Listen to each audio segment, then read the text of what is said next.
Olá, alunos da disciplina Instalações Elétricas Prediais. Bem-vindos a essa aula. Dando continuidade ao nosso projeto elétrico, vamos ver hoje como é feito o dimensionamento dos condutores da instalação elétrica. Ou seja, depois de fazer aí o levantamento das cargas, fazer a divisão dos circuitos, desenhar o diagrama unifilar sobre a planta baixa da edificação, chegou o momento de definir a espessura dos condutores que vão compor essa instalação elétrica, de modo a garantir segurança e o funcionamento adequado, de modo econômico também. É observado aí os dois lados, né, tanto de funcionamento quanto de economia em termos de instalação. O dimensionamento dos condutores é sempre feito com base na corrente que eles precisam conduzir. E aí nós temos 3 critérios que costumam ser usados no momento de fazer essa definição da seção desse condutor. Nós temos o critério da máxima condução de corrente, de modo contínuo, que é o critério mais utilizado. Temos também o critério da máxima queda de tensão, que é mais utilizado quando temos circuitos mais extensos. E temos também o critério da máxima condução de corrente de curto-circuito, que é aquela corrente que o condutor precisa suportar até que a proteção daquele circuito seja atuada e consiga interromper o fluxo de corrente. E aí nós temos a preocupação em dimensionar esses condutores da forma adequada, porque se eles ficarem muito espessos, a instalação vai ficar muito mais cara do que seria necessário. E por outro lado, se eles ficarem mais finos do que deveriam, esses condutores vão gerar um aquecimento muito maior, ficando aí sujeito a início de incêndio dentro da instalação elétrica. E até mesmo existe a possibilidade desse condutor se fundir devido à quantidade de calor que ele está dissipando ali devido à passagem de corrente elétrica. Então é necessário observar bem esses critérios e dimensionar o condutor da forma adequada para que essa instalação não tenha nenhum tipo de problema. Alguns fatores básicos que nos ajudam nesse dimensionamento são os seguintes: tensão e frequência nominal, que está relacionada à questão do isolamento desse condutor, o quanto de tensão ele precisa ser capaz de isolar, e ao mesmo tempo a questão da frequência influencia diretamente na impedância do condutor e no modo como ele conduz essa corrente. Então, de maneira geral, vamos trabalhar sempre com 60 Hz, e isso daí é considerado uma frequência baixa, e a gente não vai preocupar tanto em aplicá-la aos nossos cálculos. Corrente e fator de potência da carga, que aí está relacionada à questão do cálculo da corrente devido à potência aparente dessa carga. De maneira geral, a gente conhece a potência efetiva. Usando o fator de potência, a gente chega na potência aparente e consegue calcular a corrente que flui pela carga. Quantidade de fases e método de instalação dos condutores, porque eu vou saber quantos condutores vão passar naquele eletroduto, naquela eletrocalha, e vou também saber qual é a capacidade de dissipação de calor daquele conduto que está sendo utilizado. Porque um condutor dentro de um eletroduto tem um comportamento diferente de um condutor em uma canaleta. A questão da dissipação de calor funciona diferente, inclusive se esse eletroduto é embutido ou aparente, por exemplo. Então esse método de instalação é importantíssimo. Natureza da carga, que está relacionado à questão de, vamos supor, se for um motor, ele tem uma corrente de partida mais elevada. Então o regime de funcionamento dele é importante, porque se o motor ligar e permanecer um tempo ligado, é diferente do motor que vai ficar ligando e desligando o tempo todo devido a algum tipo de processo industrial, porque nesse segundo caso, o motor vai ter uma corrente de partida mais elevada e isso aí vai acontecer várias vezes. Então esse regime de operação do motor, por exemplo, é muito importante no momento de definir esses condutores também. A distância da carga ao ponto de suprimento, que está relacionada à questão das quedas de tensão que esses condutores podem apresentar, porque quanto mais extenso for esse condutor, maior é a resistência dele, e aí devido a uma corrente que está sendo conduzida ali até a carga, esse condutor pode apresentar quedas de tensão que são maiores que as permitidas. E por último aqui temos a corrente de curto-circuito, que como eu falei com vocês, o condutor precisa suportar esse valor de corrente até que a proteção seja acionada e consiga interromper o fluxo no circuito, de modo a impedir danos maiores. É importante verificarmos aqui algumas questões referente aos condutores que são utilizados em instalações elétricas. Qual é o material utilizado para condutor, qual é o material utilizado para o isolante e qual é a diferença entre fios e cabos. Normalmente, o cobre é o mais utilizado em instalações elétricas, mas isso não exclui o uso do alumínio. Em algumas situações ele pode aparecer. Em alguns cabos de telefonia mais antigos era muito comum usar o alumínio, e dependendo da situação, ele pode ser utilizado também. Mas de maneira geral a gente vai falar aqui em condutores de cobre. Inclusive, se vocês se depararem com alguma situação onde o condutor de alumínio vai ser utilizado, não tem problema algum. Por quê? As tabelas que nós vamos consultar na norma para conseguir definir esses condutores de cobre também traz lá os condutores de alumínio. Então é só mesmo saber qual é o material que foi utilizado e a gente consegue consultar a tabela de acordo com ele. Com relação à isolação desses condutores, ou seja, aquela capa que vem ao redor dele, que traz a cor que vai definir se o condutor é fase, neutro ou terra, nós temos a possibilidade desse condutor ser isolado com PVC, que vai ter uma isolação menor, vai ter uma capacidade de dissipação de calor um pouco menor. Os condutores de PVC vão trabalhar sempre a temperaturas menores, então a norma também diferencia o condutor de PVC, isolado em PVC, dos outros dois.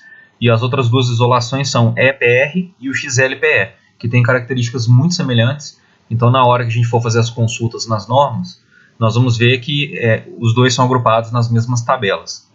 E aí a gente vai perceber que, de acordo com a isolação, a temperatura de trabalho desses condutores varia. E aí eu vou ter condutores com capacidades menores quando eu uso o isolamento em PVC. Exatamente porque o condutor pode aquecer menos nesse caso. Então eu tenho uma capacidade de condução de corrente que é menor, uma vez que a corrente está diretamente ligada com a quantidade de calor que esse condutor gera, como vocês já devem ter estudado em física, no efeito Joule. Passou a corrente elétrica por um condutor, ele começa a gerar aquecimento devido a esse efeito, e aí quanto maior a corrente, maior o aquecimento. Por isso que o PVC, como suporta temperaturas menores, vai trabalhar normalmente com correntes menores também. Outra questão importante está relacionada à isolação do cabo. Ele pode ser simplesmente isolado, que ele apresenta uma camada de isolante comum. Ele pode ser também unipolares, que nós temos uma camada protetora além dessa camada isolante. E ele pode ser também multipolares, onde nós temos vários cabos isolados dentro de uma mesma capa. E aí isso vai depender do tipo de aplicação que nós temos. De maneira geral, em instalações prediais, o condutor isolado é o mais utilizado. Esses unipolares e multipolares são mais comuns quando a gente tem instalações industriais. Aqui a gente consegue ver bem a diferença entre o condutor isolado, o cabo unipolar e o cabo multipolar. O condutor isolado, como eu falei, é apenas uma camada de material isolante. E aí nós já temos o cobre ali dentro. Se o cabo for unipolar, tem essa camada isolante e por fora dela vem uma capa, ou seja, a capacidade de isolação dele é melhor e a temperatura com a qual ele pode trabalhar também costuma ser maior, então a capacidade de condução do condutor acaba aumentando um pouco no caso dele ser unipolar. E nós temos também a possibilidade de ter o cabo multipolar, que ele tem a isolação individual para os cabos internos e uma isolação abrangendo todos aqueles cabos ali externos. E essa quantidade de cabos que existem dentro do cabo multipolar vai depender do tipo de instalação que nós temos. Então é possível ter, como no exemplo aqui, 2 vias, 3 vias, 4 vias, vai depender do tipo de instalação que vai ser feita. Então é possível consultar no catálogo dos fabricantes e verificar quais são as possibilidades disponíveis. E além disso, a gente ainda percebe aqui mais uma diferença. Eu escrevi aqui, fios e cabos. Qual a diferença de um fio para um cabo? Então nesse primeiro exemplo aqui a gente tem um fio, que é apenas um elemento condutor. Nesse caso, o fio tende a ser mais rígido. Ele é mais complicado na hora que a gente vai fazer a passagem por um eletroduto, por exemplo. Enquanto o cabo é composto por vários elementos, por vários fios. E isso deixa ele bem mais flexível. Então, tanto aqui nessa figura quanto nessa, nós temos cabos que vão ser mais fáceis de passar dentro de um eletroduto, principalmente se ele for embutido em alvenaria, que a gente tem que tomar o cuidado na hora de passar a sonda, de sempre levar esses condutores até o ponto certo. Então, para facilitar isso, o cabo é mais indicado. Em instalações mais antigas, vocês ainda podem encontrar fios, mas de maneira geral, vocês vão se deparar muito com os cabos mesmo. A norma NBR 5410 é que trata a respeito do dimensionamento dos condutores. E consultando essa parte da norma que fala a respeito do dimensionamento, nós verificamos que ela trata de algumas referências de instalação. Então a norma apresenta aqui, da letra A até a letra I, algumas formas de instalação dos condutores. Então eu tenho condutores, por exemplo, condutores isolados em eletroduto de seção circular embutido em parede termicamente isolante. Outra possibilidade é cabo multipolar em eletroduto de seção circular embutido em parede termicamente isolante. Então percebam que cada uma dessas referências que nós temos aqui vai ter um código. Então, por exemplo, essa primeira aqui é A1, A2, B1, B2, até a referência G. E isso daqui são algumas das possibilidades de instalação dos condutores. Existem várias outras, mas essas aqui são as referências, essas 9 aqui. Qualquer outro método de instalação vai ser baseado em algumas características que nós temos aqui. Então, se for um método novo diferente desses aqui, esse método vai se comportar como um desses. Então, nós vamos primeiro pensar como esse condutor está na nossa instalação elétrica. Depois, nós vamos na norma consultar uma tabela que vai nos mostrar qual é a referência de instalação.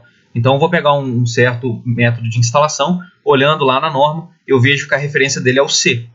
Então, não é que ele seja necessariamente um cabo unipolar ou cabo multipolar sobre parede de madeira. Ele pode ser outro tipo, mas se a referência dele for C, significa que os condutores, tanto nesse método que eu estou olhando agora, quanto nessa referência C aqui, vão se comportar da mesma forma. Então, eu posso analisar esses condutores como se eles estivessem, de fato, nessa condição indicada aqui na referência C. E aí, depois disso, nós vamos consultar na tabela, em uma tabela da norma também, qual é a capacidade de condução de corrente dos condutores para essa determinada referência. E aí eu saberei qual é o condutor que eu vou utilizar com base na corrente da carga que eu quero alimentar. Então, eu vou olhar, tem uma carga, por exemplo, que está exigindo ali 12 amperes. Aí eu vou olhar, de acordo com aquela referência de instalação que eu tenho ali, qual é o primeiro condutor que vai suportar esses 12 amperes. E é ele que eu vou utilizar para minha instalação no final das contas. Então, olhando essas referências, nós teremos a possibilidade de definir qual é a capacidade de condução do nosso condutor. A tabela que eu falei com vocês é a número 33. Então, está aqui na norma, a BNT-NBR 5410. E aqui nós temos o método de instalação que eu falei com vocês. Então, são vários métodos diferentes. A descrição do método, junto com o esquema que ilustra como que esse método é feito na prática. E aqui do lado eu tenho o método de referência. Ou seja, esse primeiro método aqui é referente ao método A1. Então, eles vão se comportar da mesma forma. Os condutores vão se comportar da mesma forma nos dois casos. E eu posso fazer a consulta referente ao método A1 para essa condição aqui. Então, se eu escolher outra condição mais à frente aqui, ó, vocês vão ver que todas elas têm a sua referência. Então, escolhendo uma mais à frente. Por exemplo, cabos unipolares ou cabo multipolar em bandeja não perfurada, perfilado ou prateleira. Do lado indica como que é esse método e eu sei que a referência é C. Então, na hora de olhar a capacidade de condução do condutor, eu tenho que me referenciar no método C. E aí, para cada método que eu tiver, eu tenho uma referência aqui do lado. Aí a tabela é bem extensa, vocês vão encontrar aí todos os métodos possíveis e a gente vai sempre consultar ela como parte do dimensionamento dos condutores.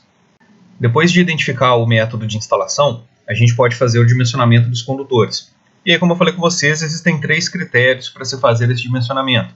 A capacidade de condução de corrente, isso aqui por tempo indeterminado, enquanto o circuito estiver funcionando, o condutor precisa suportar aquela corrente ali. Limites de queda de tensão, que está relacionado à distância que nós temos desde o quadro até a carga propriamente dita, e quanto de tensão está ficando ali no condutor, porque ele apresenta um valor de resistência, vai apresentar uma pequena queda de tensão. E a capacidade de condução de corrente de curto-circuito por tempo limitado, ou seja, até a atuação da proteção daquele circuito. E o que esses critérios aqui têm em comum é trabalhar com a temperatura do condutor. Porque, por exemplo, se eu tenho uma capacidade de condução de corrente normal, de operação normal dele, ele vai chegar a uma temperatura específica e estabilizar naquilo ali. Agora, se eu estiver falando de condução de corrente curto-circuito, como a corrente é muito maior, ele vai atingir a temperatura limite muito mais rápido. Por isso que a gente tem aqui a ideia do tempo. Então, quando a gente pega a tabela 35 da norma, ela apresenta para a gente qual é a temperatura limite que nós podemos ter para cada tipo de isolação que esses condutores apresentam. E aqui a gente observa que se o condutor for de PVC, ele vai trabalhar com 70 graus. Se ele for de EPR ou de XLPE, ele trabalha com 90. Se tiver aí na condição de sobrecarga, ou seja, se a corrente estiver maior do que deveria para esse condutor, ele pode chegar, de PVC até 100 graus e os outros dois, EPR e XLPE, até 130.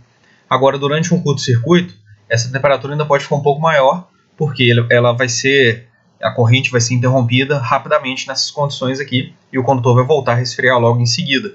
Então, para condições diversas aí para o condutor, nós temos temperaturas diferentes. E o que esses critérios fazem é trabalhar sempre dentro desses limites de temperatura que nós temos aqui embaixo.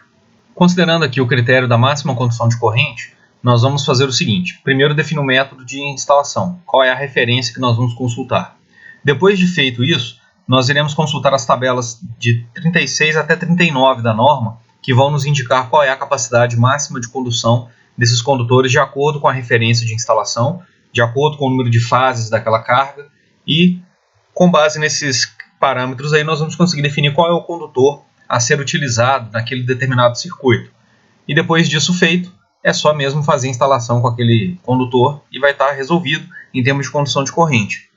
E para fazer esse cálculo aí do valor da corrente, nós temos que levar em consideração a tensão de alimentação daquela carga, o fator de potência e a própria potência dela. Com isso em mãos a gente consegue calcular esse valor de corrente que vai fluir pela carga e também por seus condutores. Para o caso de iluminação em tomadas, que vai ser o nosso foco quando a gente fala de instalações elétricas prediais, nós vamos consultar a tabela 47 da norma e verificar que existe um condutor mínimo que esses circuitos devem possuir. Ou seja, mesmo que o cálculo resulte em um condutor menor do que aquele, a gente precisa usar esse condutor mínimo. E aqui eu coloquei para a gente relembrar também a questão das cores. Se a gente estiver trabalhando com neutro, ele é sempre azul claro, o condutor de proteção ou terra é verde ou verde-amarelo, e a fase é qualquer cor que não seja uma dessas duas aí. E voltando aqui à norma, nós temos o seguinte: a tabela 36 já nos mostra a capacidade de condução dos condutores que são isolados em PVC. Serve aqui para condutor de cobre e de alumínio, isolação em PVC. Como a gente viu, a temperatura de trabalho dele é de até 70 graus Celsius. E temos aqui as referências de A1 até D. Nós vamos consultar essa tabela aqui. Então a ideia seria, sabendo a referência, eu venho aqui e pesquiso, na norma. Por exemplo, referência B2. Aí eu olho 2 ou 3 condutores carregados, ou seja, meu circuito é monofásico ou é trifásico. E aqui eu verifico que cada seção dos condutores, tem aqui as seções na primeira coluna, cada seção tem uma capacidade de condução máxima. Se eu estiver trabalhando aí com circuitos bifásicos, ou monofásicos ou bifásicos, que eu vou usar só 2 condutores, ou circuitos trifásicos. Então eu vou olhar, por exemplo, o condutor de 1,5. Se eu estiver trabalhando com esse método de referência B2 e o circuito for bifásico, ele suporta até 16,5 amperes. Agora, se eu estiver trabalhando com circuito trifásico, o mesmo condutor suporta até 15 amperes. E à medida que eu mudo o método de instalação, a minha referência, eu mudo também essa capacidade. Por exemplo, se eu estiver falando agora da capacidade C, esse condutor que só suportava 15 amperes vai conseguir suportar agora 17,5. Ou seja, isso daí está relacionado à questão da facilidade de dissipação do calor que cada uma dessas referências aqui permite para esse condutor inserido no seu conduto. E vocês vão poder observar essa mesma característica até a tabela 39.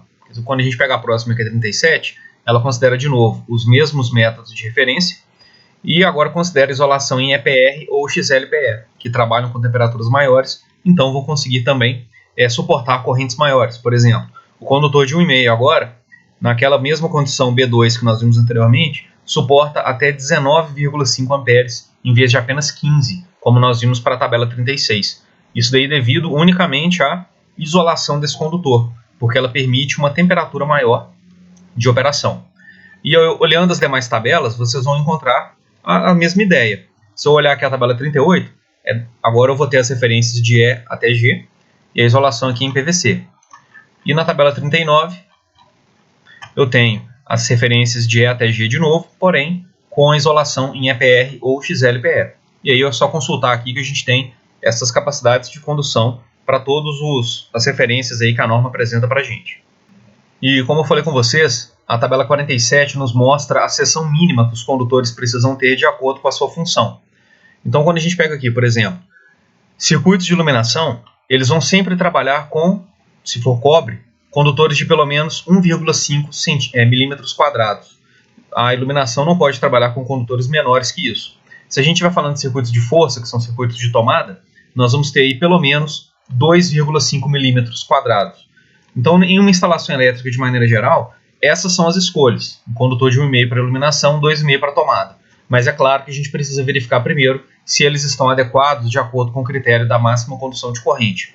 E de maneira geral, para o nosso objetivo aqui, que é instalações prediais, conhecer isso daqui já está de bom tamanho.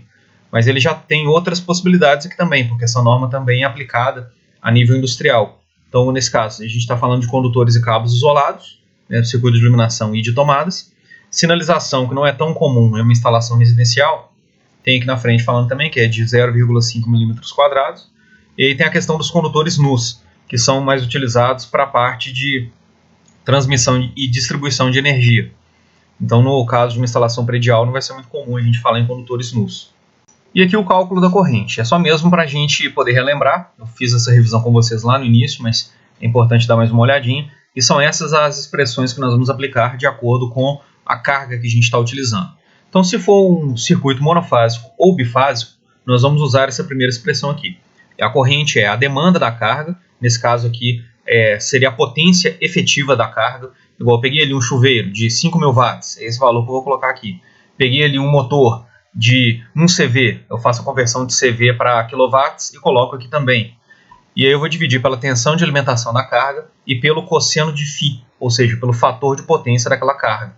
E se o circuito for trifásico, a gente vai acrescentar aqui um raiz de 3, que é para esse cálculo da corrente ficar certa por fase. Então a ideia é a mesma, eu vou pegar a potência efetiva, dividir pelo cosseno de φ, que aí eu vou ter o valor da potência aparente, dividindo por V eu teria a corrente, mas no caso do sistema trifásico ainda tem que dividir por raiz de 3. Então não vamos esquecer desse raiz de 3 aqui na expressão, senão vai ficar errado o cálculo. E aqui nós temos o primeiro exemplo. Nesse exemplo aqui, é considerado que um QDL vai alimentar essas cargas que nós estamos vendo aqui no nosso circuito. Então são 4 cargas, 3 delas são cargas monofásicas, ou seja, conectadas da fase para o neutro. Essa primeira carga aqui, da fase A para o neutro. Essas duas aqui embaixo, da fase B para o neutro. E eu tenho uma quarta carga, que é bifásica, conectada entre as fases A e B.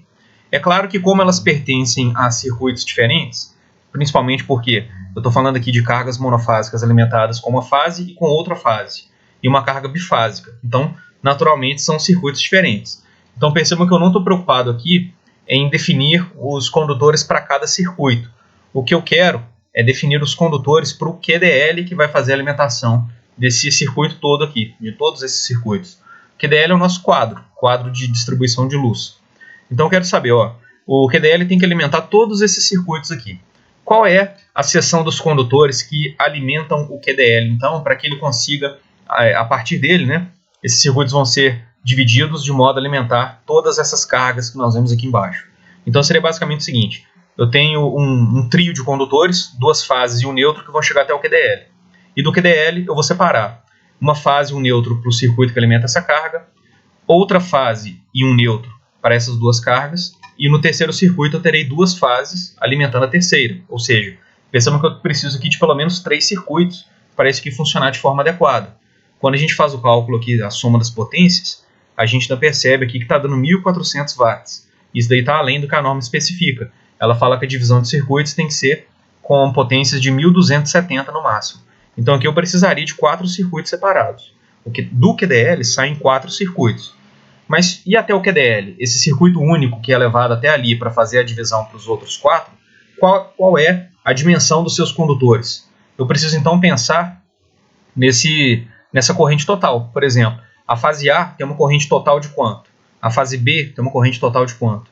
E aí com isso eu consigo definir o valor da corrente por fase e verifico qual é o condutor mais adequado para cada fase. E aí no final das contas, a fase que tiver a maior corrente é que vai definir os condutores que vão para o QDL, porque não é possível dentro de um mesmo circuito ter condutores de tamanho diferente. É até interessante lembrar isso.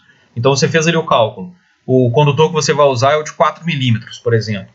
Para todo aquele circuito que você fez o dimensionamento, o condutor tem que ser 4 milímetros. Mesmo que a partir do quadro, esse circuito se divida. Uma parte da carga vai para a direita e a outra parte vai para a esquerda. Se isso acontecer, eu vou levar condutores de 4 milímetros para os dois lados. Então, eu garanto que nenhuma corrente daquele circuito vai ser superior à que o condutor suporta. E aí vai ficar tudo adequado para a nossa instalação elétrica. Eu coloquei aqui do lado um esquema com um quadro de distribuição de luz só para ilustrar o que a gente está fazendo. Então, existe um circuito que alimenta o quadro, é um daqueles circuitos de distribuição, e desse circuito do quadro saem 4 circuitos terminais que vão até as 4 cargas que nós temos nesse exemplo. Então o nosso objetivo é dimensionar os condutores que alimentam o quadro. Ou seja, nesse ponto aqui, o que eu tenho que vai levar a corrente até o quadro, para aí sim ele fazer a distribuição para as cargas. É claro que em um projeto completo eu deveria me preocupar também com os condutores de cada circuito terminal. Mas no exemplo foi pedido apenas o circuito do quadro. Então vamos focar nele por enquanto. E aqui eu notei também a questão das fases. Então nós temos uma carga 1, que é uma carga monofásica da fase A para o neutro, a 2 e a 3 são da fase B para o neutro, E a fase 4 tem uma carga bifásica, da fase A para a fase B. Então nós vamos fazer aqui o cálculo da corrente de cada carga para depois verificar o que nós temos na fase A e na fase B para poder fazer o dimensionamento desses condutores. Então primeiro, na fase A nós temos essa primeira carga. Então vamos calcular aqui a corrente da carga 1, que é basicamente a potência dela, 3.000 watts,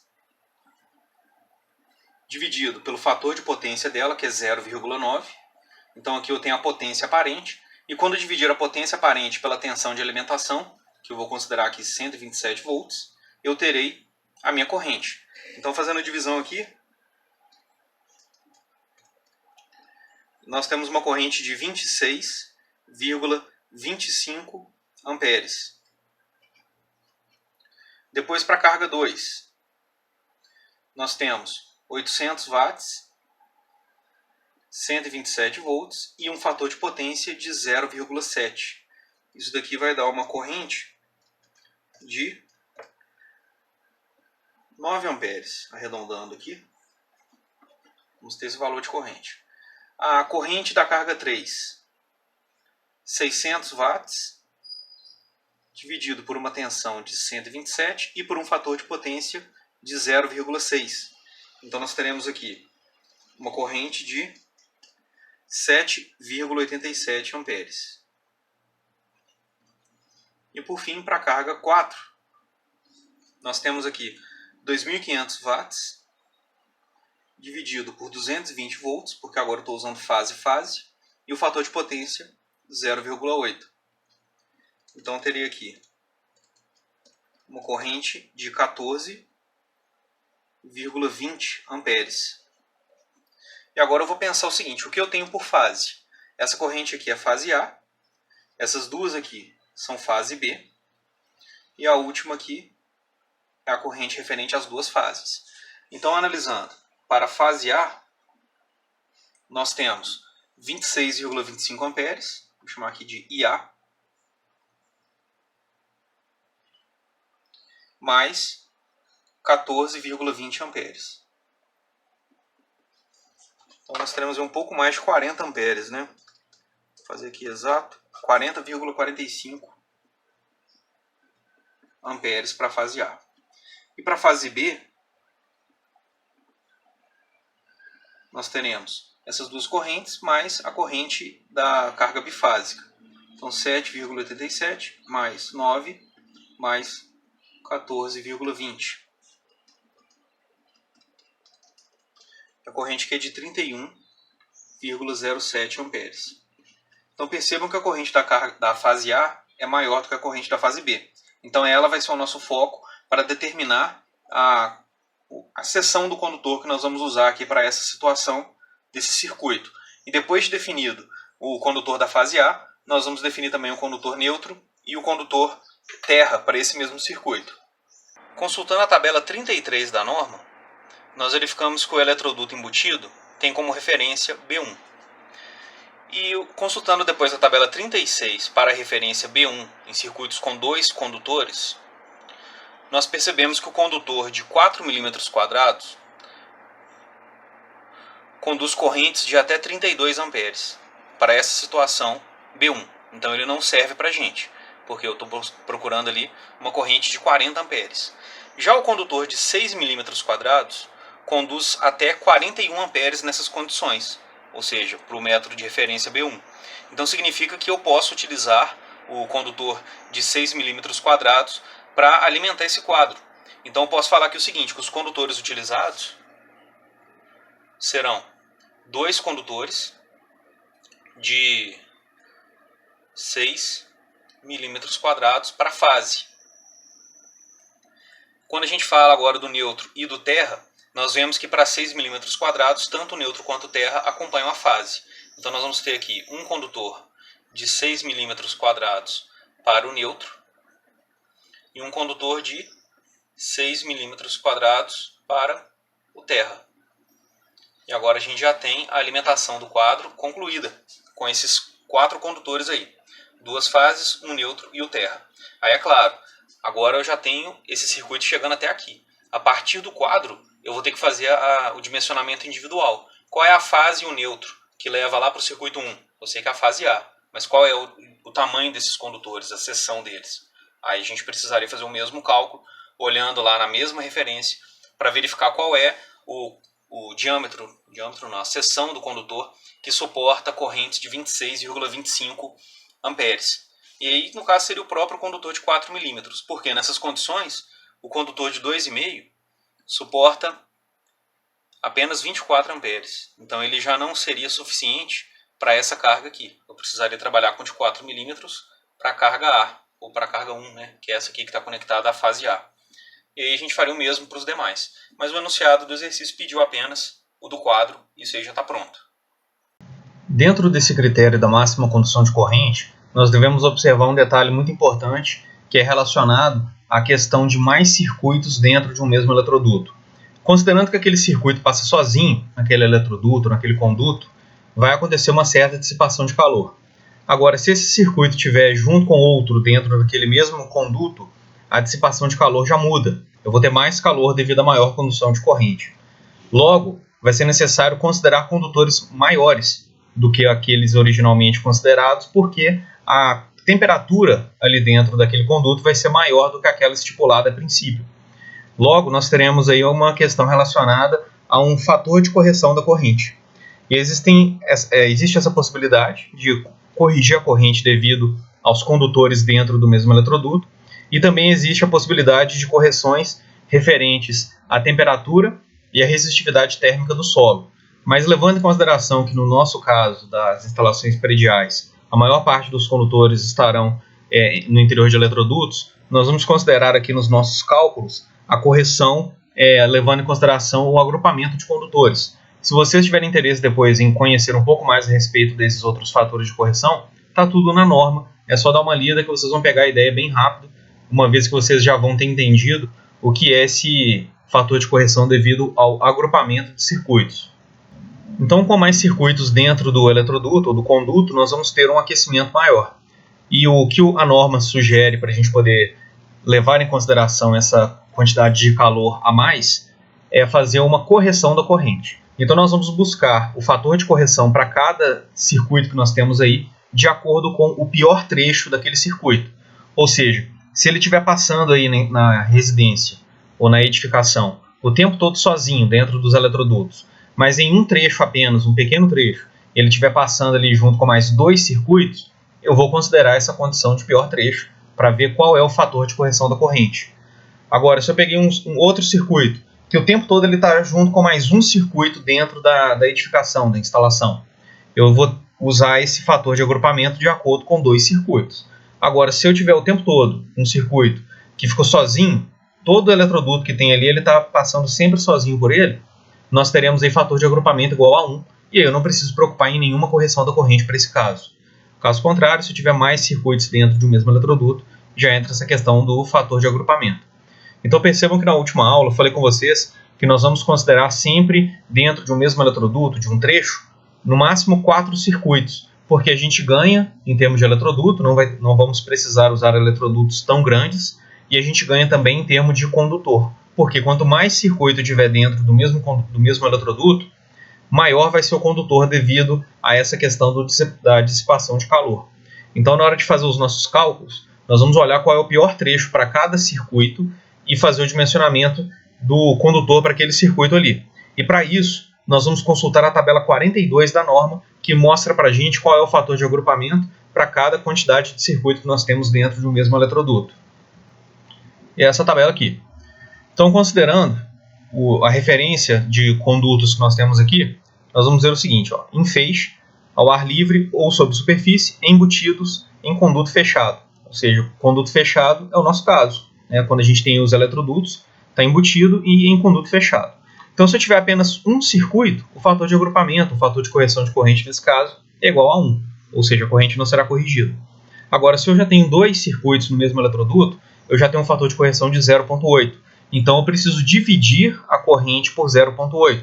Eu vou considerar no meu cálculo, no meu dimensionamento, uma corrente maior do que a corrente real, de modo que quando eu colocar o condutor voltado para essa corrente maior, ele já resolve esse problema do agrupamento para aquela corrente menor que eu tenho ali.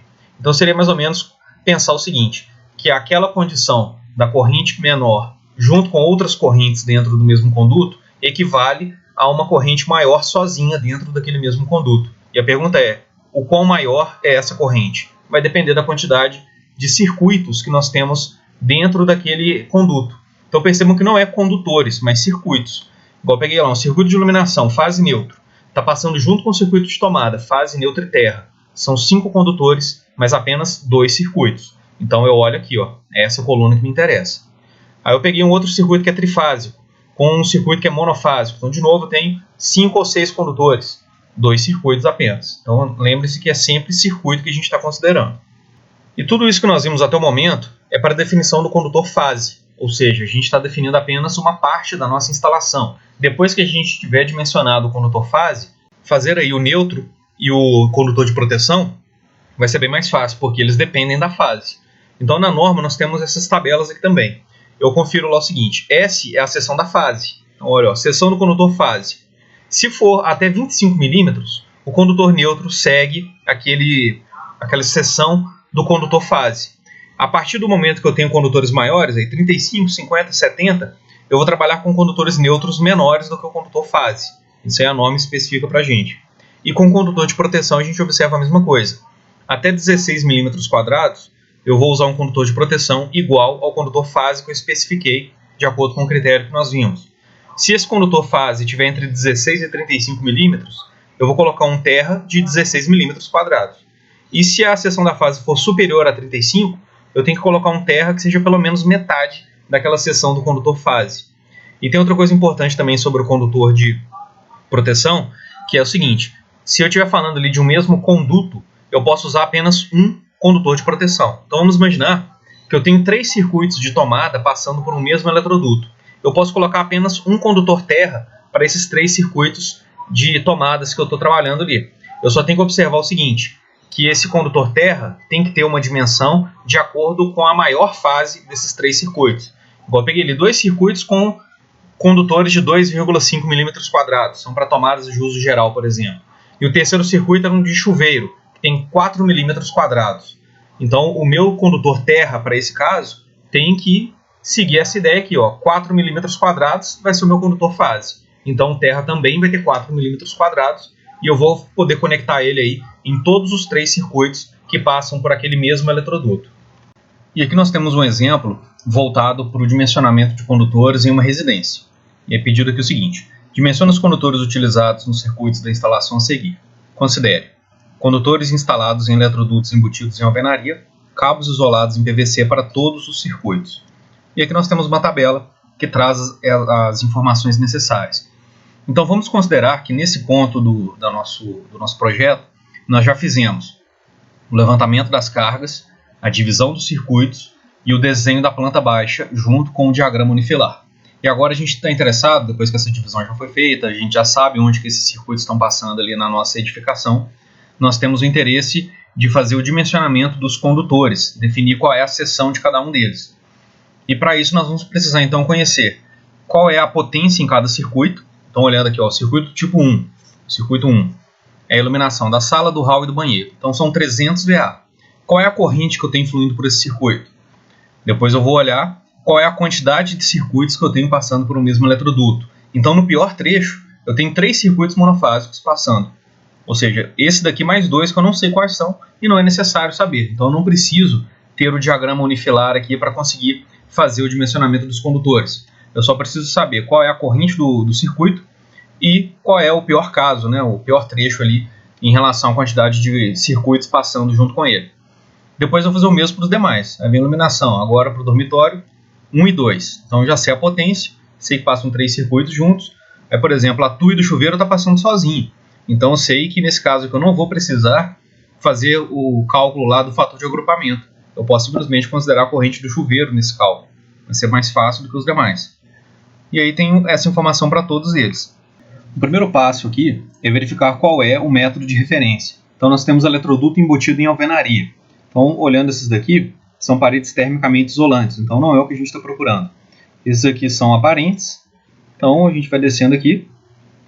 Condutores isolados ou cabo unipolar em eletroduto de seção circular embutido em alvenaria. Então está aqui o método que a gente estava procurando, é o condutor embutido em alvenaria.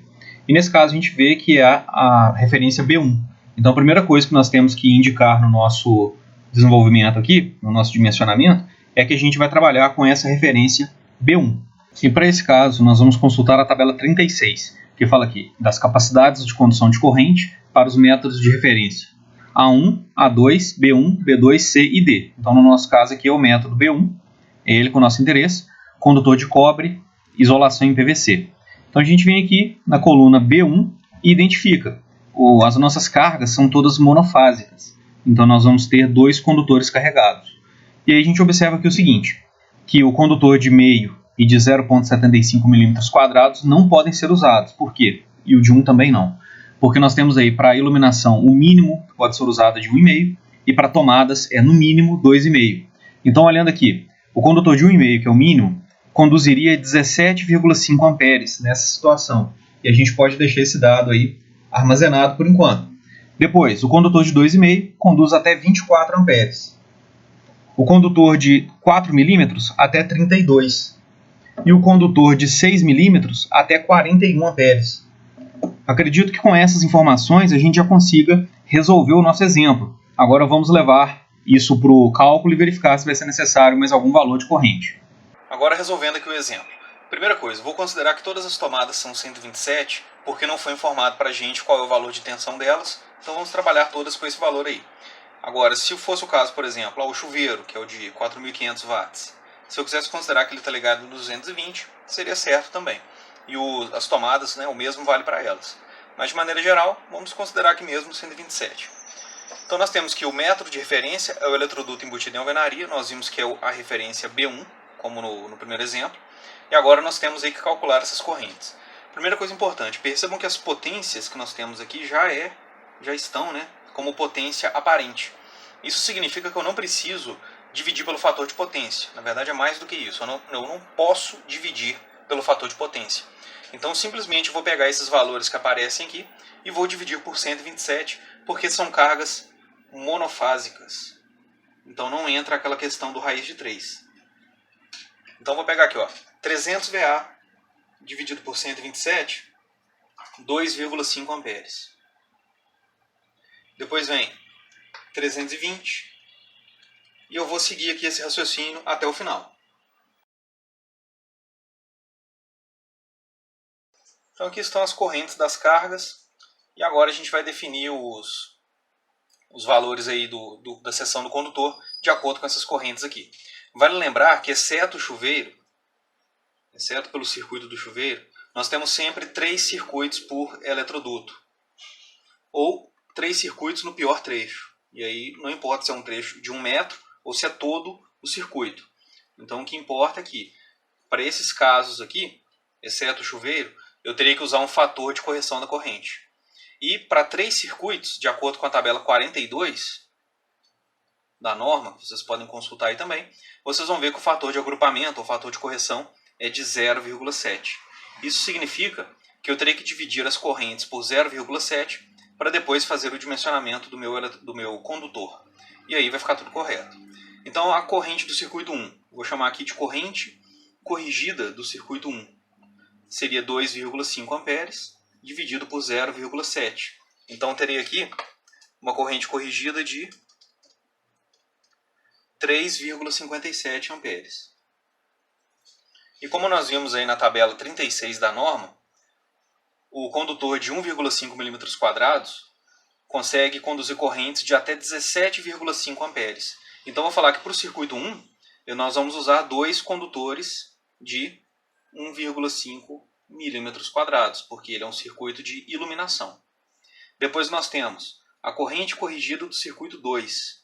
Então a mesma coisa, 2,52 amperes dividido pelo fator de correção, devido ao agrupamento. Nós temos aqui 3,6 amperes. De novo, como o condutor de 1,5 conduz até 17 amperes, ele está adequado para o nosso circuito aqui. O circuito 3 também é iluminação, ele é o último circuito de iluminação. Então a corrente corrigida dele é igual a 3,62 dividido pelo fator de agrupamento 0,7. Isso dá uma corrente corrigida de 5,17 amperes. Então, de novo, o condutor de 1,5 consegue suportar muito bem esse valor de corrente. Agora, o circuito 4 e os demais são circuitos de tomada. Isso significa que nós vamos ter que usar 3 condutores, que é fase, neutro e terra. Então, para o circuito 4, eu tenho uma corrente de 6,30 amperes. Dividido pelo fator de correção, nós vamos ter, então, 9 amperes. Eu vou usar 3 condutores, que é fase, neutro e terra, e esses condutores serão de 2,5 milímetros quadrados. Por quê? Como nós vimos, o condutor de 2,5 suporta até 24 amperes, então está bem folgado, né? Vamos dizer assim. O circuito 5 é o do chuveiro. A corrente corrigida dele é igual a 35,43 dividido pelo fator de correção. Como é apenas um circuito no eletroduto, nós temos o fator de correção 1. E nesse caso aqui a corrente do chuveiro é exatamente 35,43 amperes, a corrigida. E nesse caso nós vamos usar fase, neutro e terra, são 3 condutores, de 4 milímetros quadrados até 32 amperes, então está pouco para ele. Eu precisaria então dos condutores de 6 milímetros quadrados, que suportam até 41 amperes. Agora ficou adequado. Então percebam que para o restante é a mesma ideia. Como são circuitos de tomada, é só pensar que são 3 condutores e a gente vai fazendo aí esse cálculo da corrente corrigida com o mesmo fator de agrupamento, porque são sempre 3 condutores por circuito e a gente consegue chegar nesses condutores aí da forma adequada.